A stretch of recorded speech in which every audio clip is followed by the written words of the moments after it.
الحمدللہ وکفا وسلام علی عبادہ الذین اصطفیٰ اما بعد فاعوذ باللہ من الشیطان الرجیم بسم اللہ الرحمن الرحیم الذین آمنوا وہاجروا وجاہدوا فی سبیل اللہ باموالہم وانفسہم اعظم درجۃ عند اللہ واولئک هم الفائزون یبشرهم ربهم برحمۃ منہ ورضوان وجنات لهم فیہا نعیم مقیم خالدین فیہا ابدا ان اللہ عندہ اجر عظیم صدق اللہ مولانا العلی العظیم وبلغنا رسولہ النبی الأمی الکریم ونحن علی ذلک لمن الشاہدین والشاکرین والحمد للہ رب العالمین۔ انتہائی عزت و احترام کے لائق میرے سامنے عزیز احتشام، گزشتہ جمعۃ المبارک پر کی جانے والی گفتگو کا کچھ نہ کچھ حصہ اور اس کی معلومات آپ حضرات کے اذہان کے اندر یقیناً محفوظ ہوں گے۔ گزشتہ جمعۃ المبارک کی نشست اور مجلس میں اس آہکر اور فقیر نے آپ کے سامنے غزوہ احد شریف کا ہلکا سا تعارف عرض کرنے کی کوشش کی تھی۔ اسی حوالے سے آج کی ہماری گفتگو بھی ہوگی، کیونکہ یہ ماہ مبارک شوال اور معظم اس کی 15 تاریخ کو مدینہ منورہ سے صرف 3 کلومیٹر کے فاصلے پر وہ میدان جسے اہل محبت کوہ احد شریف کا میدان کہتے ہیں، اس کے اندر حق و باطل کا ایک عظیم معرکہ برپا ہوا، جس کے اندر کثیر تعداد میں، جن کی تعداد 3000 تھی، کفار اور مشرکین مکہ مکرمہ سے اہل مدینہ پر حملہ آور ہوئے اور دفاعی پوزیشن کو اختیار کرتے ہوئے رحمت کائنات صلی اللہ علیہ وآلہ وسلم نے اپنے ہمراہ جانثاران اسلام میں سے 1000 کا لشکر ان کے مقابلے کے اندر لے جانے کا اہتمام فرمایا، لیکن راستے سے 300 منافقین 1000 میں سے واپس آ گئے، جن کا سرکردہ رأس المنافقین عبداللہ بن ابی تھا۔ یہ اور میدان احد کے اندر 1000 میں سے 700 جانثاران اسلام پہنچے اور 700 نے بظاہر بے سر و سامانی کے عالم کے باوجود 3000 کا مقابلہ کیا اور 3000 کے داند کٹے کر کے فتح کا جھنڈا احد کے میدان کے اندر لہرایا۔ میرا بہت پرانا جملہ آپ حضرات کو یقیناً یاد ہوگا، حکومت کے اندر طاقت نہیں، حق کے اندر طاقت ہے۔ ہمیشہ حکومت اور حق کا جب مقابلہ ہوا تو حق فتح یاب ہوا، حق فتح یاب ہوا۔ حکومتیں وہ اپنے اندر افرادی قوت رکھ سکتی ہیں، ساز و سامان جنگ رکھ سکتی ہیں، اپنے بڑے بڑے سپہ سالار رکھ سکتی ہیں، جنگ کے میدان کو فتح کرنے کے گر سکھانے والے لوگوں کا ایک جمع غفیر اپنے پاس موجود رکھ سکتی ہیں، لیکن جہاں ان کے مقابلے میں حق آئے گا فتح حق کی ہوگی۔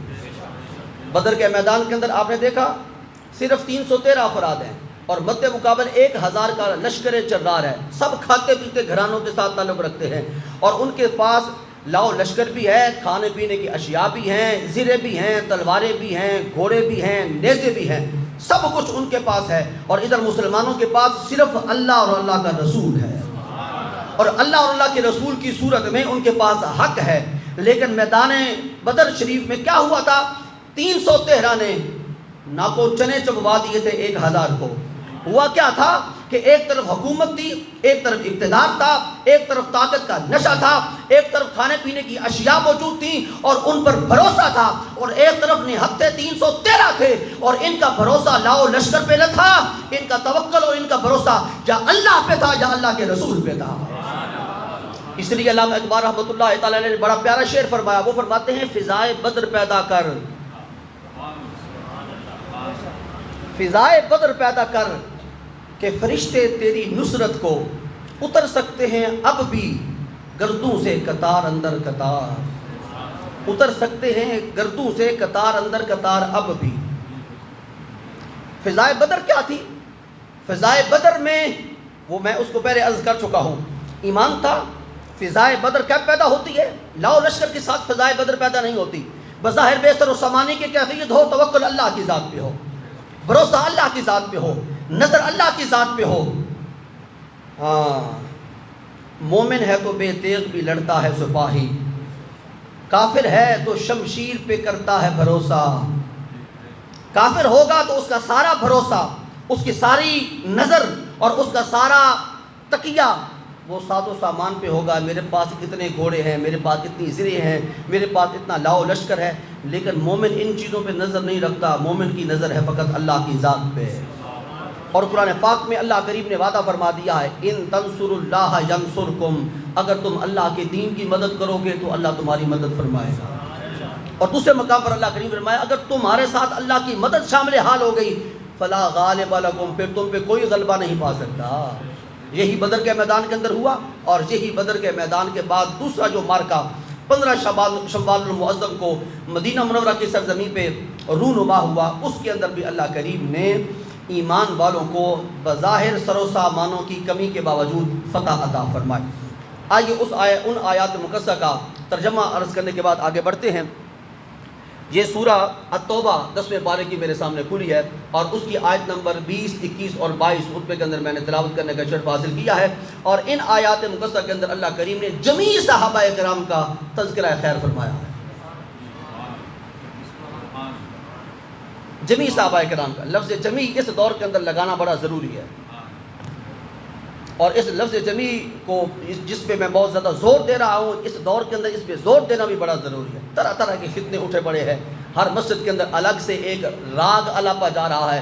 کوئی کسی پہ کیچڑ اچھاڑ رہا ہے، کوئی کسی پہ تان کر رہا ہے، کوئی کسی کے بارے میں شکوک و شبہات پیدا کر رہا ہے. ہم نے الحمدللہ آپ کے سامنے قرآن و حدیث کی روشنی کے اندر بیان کرنا ہے. اللہ کریم نے کوئی تفریق نہیں کی. جو بھی رسول کریم کی صحبت پاک کے اندر آیا، ہر صحبت پاک کے اندر آنے والے کو اللہ کریم نے اس آیت کریمہ کے اندر اس کا تذکرہ خیر فرمایا ہے. سب صحابہ، میں نے لفظ جمیع پہ اس لیے زور دیا ہے کوئی کسی کے بارے میں آپ کا ذہن ایسے خراب کرنے کی کوشش کرے گا، میں جہاں لفظ صحابیت آ جاتا ہے وہاں سر ڈال دیتا ہوں، وہاں سر جھکا دیتا ہوں، وہاں تسلیم اختیار کرتا ہوں، سر تسلیم خم کر دیتا ہوں اور اللہ اور اللہ کے رسول پہ راضی ہو جاتا ہوں. بظاہر اگر ان کے درمیان کبھی کچھ مشاجرات ہوئے یا تنازعات ہوئے، وہ بڑے تھے، وہ بڑوں کے معاملات ہیں، ہم بہت چھوٹے ہیں. چھوٹوں کو بڑے کے معاملات کے اندر نہیں آنا چاہیے. چھوٹوں کے لیے یہی ضروری ہے کہ بڑوں کے بڑے معاملات ان پہ چھوڑ دیے جائیں اور چھوٹے ہمیشہ بڑوں کو سلام کریں. چھوٹے جس وقت بڑوں کو سلام کریں گے یہی ان کا اعزاز ہے. آئیے قرآن پاک نے اس آیت مبارکہ کا میں نے انتخاب کیوں کیا ہے؟ اس لیے کہ جمیع صحابہ کرام کی جمیع اقسام کو قرآن پاک نے اس آیت کریمہ کے اندر سمو کے رکھ دیا ہے. جو ترجمہ سنیے گا اور آپ کا دل انشاءاللہ باغ باغ ہو جائے گا. اللہ کریم نے آغاز فرمایا اس آیت کریمہ کا. فرماتے ہیں اللہ کریم الذین آمنوا. الذین آمنوا کون لوگ؟ جو سب سے پہلے ایمان لائے. سب سے پہلے کون ایمان لائے؟ رسول کریم کے صحابہ کرام. ان کے سامنے قرآن پاک اترا، ان کے سامنے کلمہ طیبہ آیا، ان کے سامنے رسول کریم نے اعلان نبوت فرمایا. ان کے دلوں کے اندر سب سے پہلے رسالت کا پیغام رحمت کائنات نے ڈالا اور سب سے پہلے ایمان کے بعد رحمت کائنات نے اپنے رسول ہونے کے اعتبار سے اپنی زیارت انہیں کرائی اور انہیں اپنی صحبت کے اندر رکھ کر صحابیت کا شرف عطا کیا.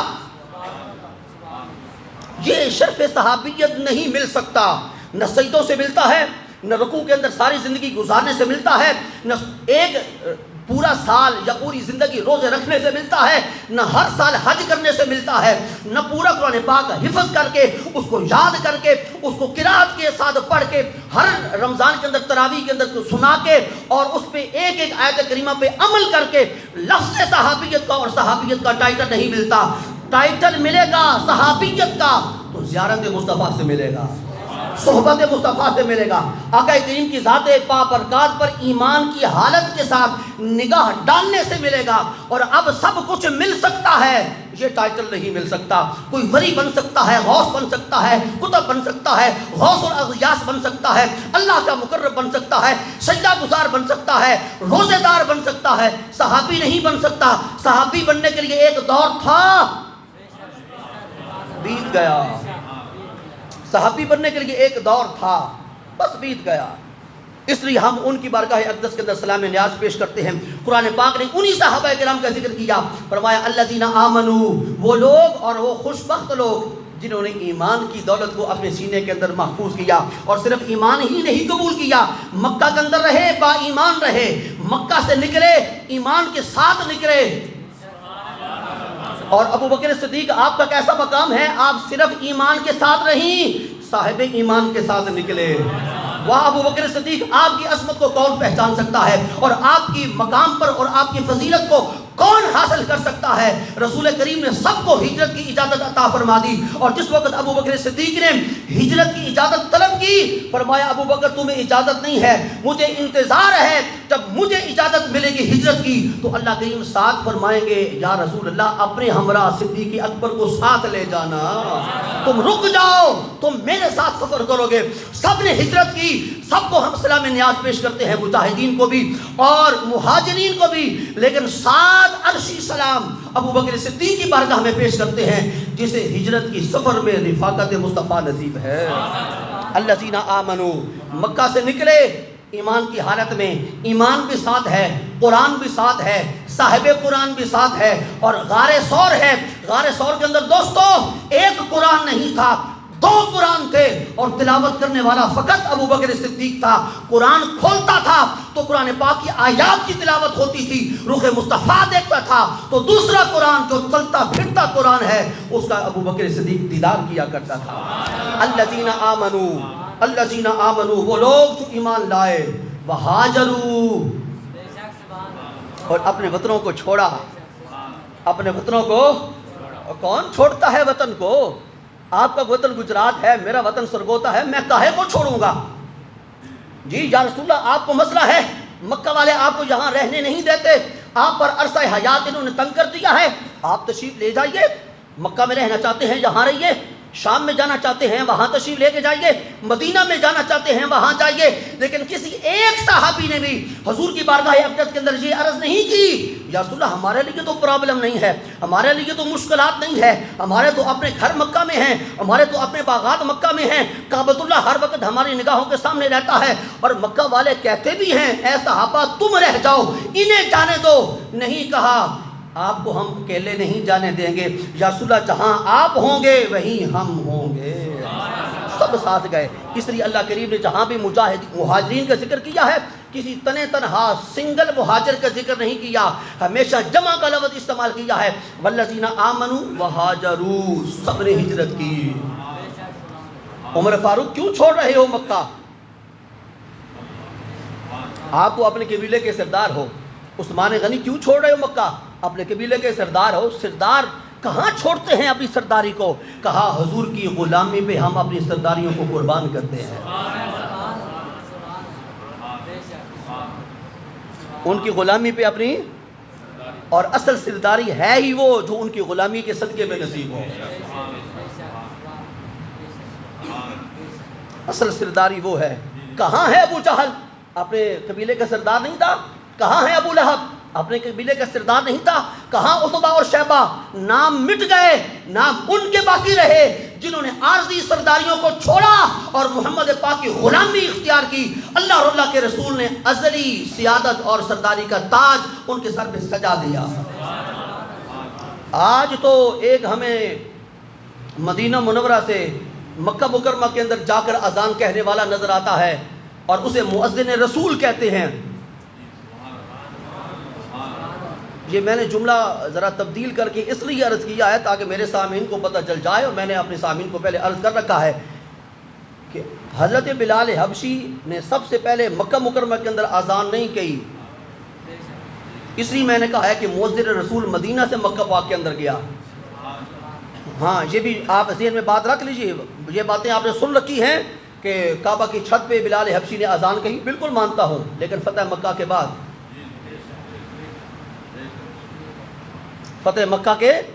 فتح مکہ سے پہلے مدینہ منورہ کی سرزمین پہ مسجد نبوی میں سب سے پہلے اذان کہنے کا شرف اللہ کے حکم سے اور اللہ کے رسول کے حکم سے حضرت بلال حبشی کو ملا۔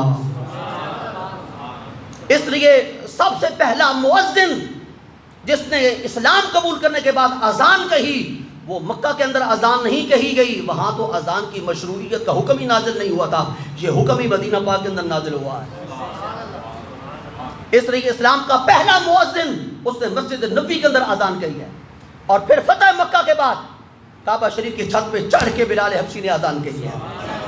اللہ اکبر۔ بات یہ کرنا چاہ رہا تھا ابو بکر صدیق اپنے قبیلے کے سردار، عمر فاروق اپنے قبیلے کے سردار، اور لفظ سید کا معنی ہوتا ہے سردار۔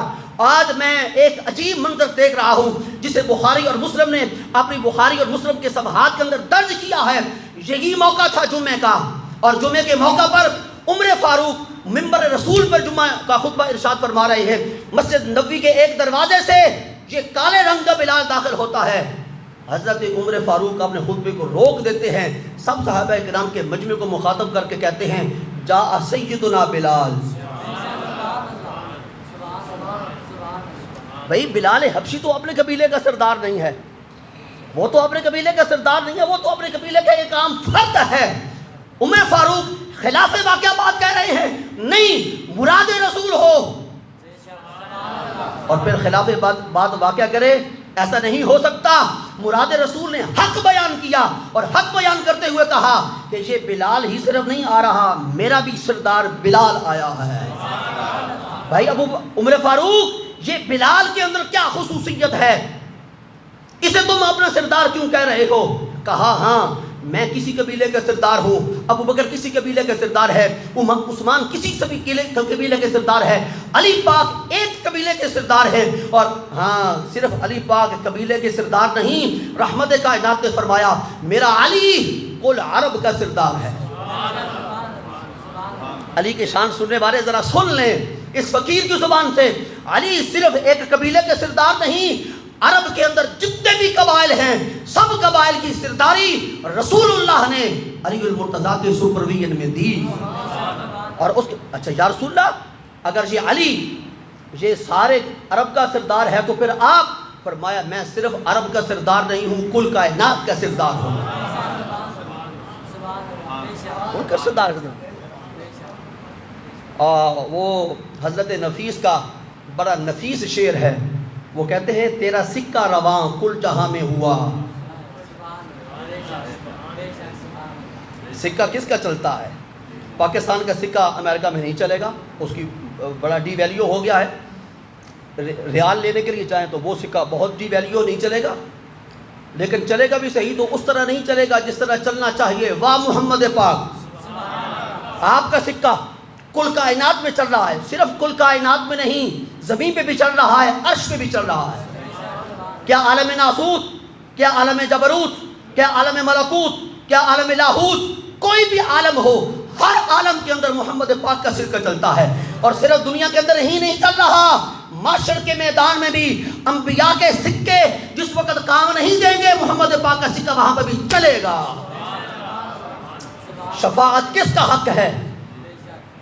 من ذا الذی یشفع عندہ الا باذنہ، بڑا زور دیا جاتا ہے اس آیت کریمہ پہ۔ ہاں کبھی میں بھی زور دے کے اس پہ کلام کروں گا۔ کہا جاتا ہے اسی آیت کریمہ پر کوئی شفاعت نہیں کر سکتا، ہاں کوئی نہیں کر سکتا، لیکن جن کا سکہ چلے گا وہ شفاعت کریں گے۔ اللہ اکبر، جن کا سکہ۔ تو حضرت نفیس نے بہت عمدہ شعر کہا، وہ عرض کرتے ہیں تیرا سکہ رواں کل جہاں میں ہوا، اس زمین میں ہوا، آسمان میں ہوا۔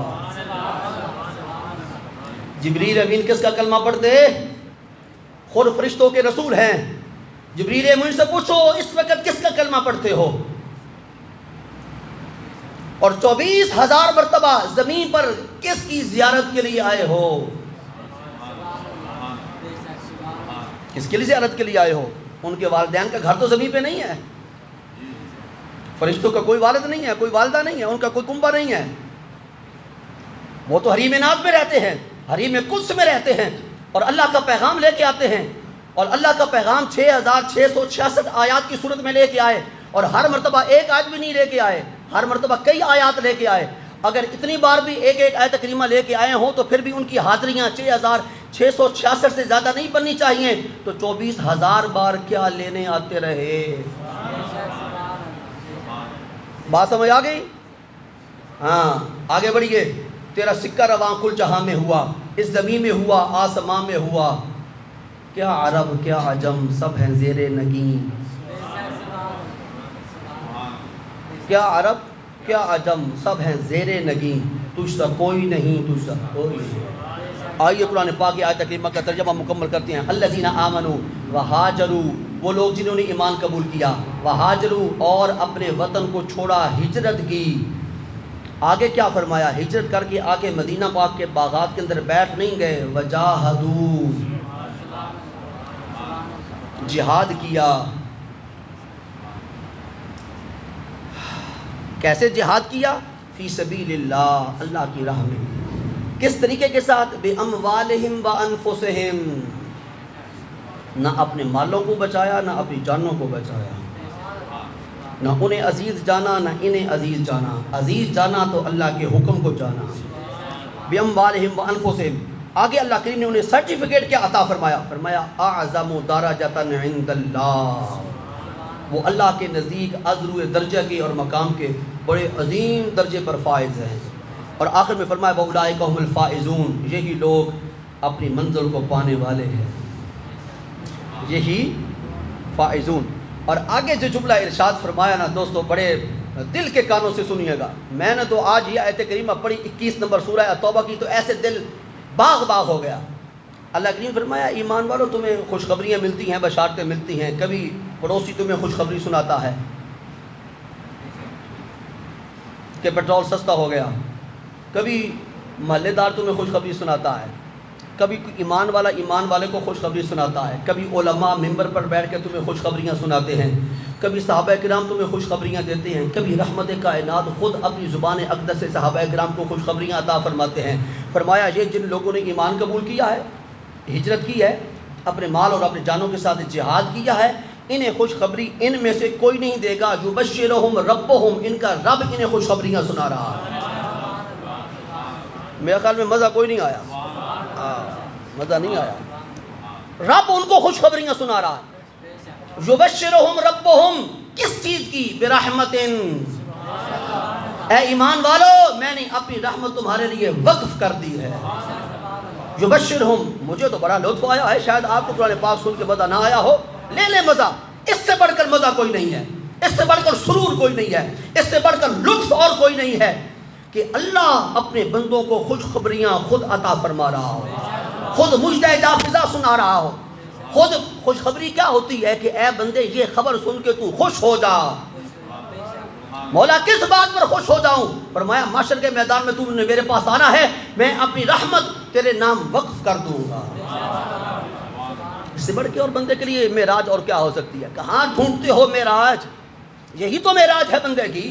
یبشرہم ربہم برحمت من، اپنی جناب خاص سے ہم تمہیں رحمتوں سے نوازیں گے۔ اور آگے کیا؟ ورضوان، صرف رحمتوں سے نہیں نوازیں گے، ہم اپنی رضا بھی تمہیں دیں گے۔ اپنی رضا، جس کے ساتھ اس کا رب راضی ہو جائے۔ اللہ اکبر، دعا کرو اللہ ہم سب سے راضی ہوتا ہے، ہماری کوتاہیوں کو معاف فرمائے، ہمارے گناہوں سے صرف نظر فرمائے، ہمارے غلطیوں کو معاف فرمائے، ہم نے جو اشتیاں شعار ہیں ہمارے تمام معصیتوں کو اللہ کریم معاف فرمائے، اور ہمیں اپنا قرب عطا کرے، اپنی رحمت سے نوازے، اور اللہ کریم ہم سب کو اپنی رضا کے دامن میں لے لے۔ اللہ اکبر۔ یبشرہم ربہم برحمت من ورضوان، دو بشارتیں، ایک رحمت کی اور ایک رضوان، اپنی رضا کی۔ اور آگے کیا؟ وجنات، اپنی جنتوں کی، اپنے باغات کی۔ وجنات لہم فیہا نعیم مقیم، جنتوں کے اندر صرف داخل نہیں کر دینا کہ چٹکل میدان ہے، اللہ کریم فرماتے ہیں وہاں تمہارے لیے دائمی نعمتوں کا اہتمام ہے، جنتوں میں تمہارے لیے دائمی نعمتوں کا اہتمام ہے۔ یہاں فروٹ ہم لے کے آتے ہیں، ایک دن تر و تازہ رہتا ہے، دوسرے دن باسی ہو جاتا ہے۔ فرمایا نہیں، اکلھا دائم، جنت کے پھل فروٹ دائمی ہیں، وہاں خراب ہونے کا، باسی ہونے کا کوئی امکان نہیں ہے۔ وجنات لہم فیہا نعیم مقیم۔ اور اس کے بعد آگے کیا فرمایا کہ جن کو جنت کے اندر داخل کر دیا جائے گا، خالدین فیہا ابدا، وہ اس میں ہمیشہ ہمیشہ رہیں گے، اس میں ہمیشہ ہمیشہ رہیں گے۔ خالدین فیہا ابدا ان اللہ عندہ اجر عظیم، اور ان ایمان والوں کے لیے، ان ہجرت کرنے والوں کے لیے، ان جہاد کرنے والوں کے لیے اللہ تعالیٰ کے ہاں بہت عظیم اجر ہے، بہت عظیم اجر ہے۔ جس اجر کو عظیم رب عظیم فرما رہا ہو، ہم کیسے سمجھ سکتے ہیں کہ وہ کتنا عظیم ہوگا؟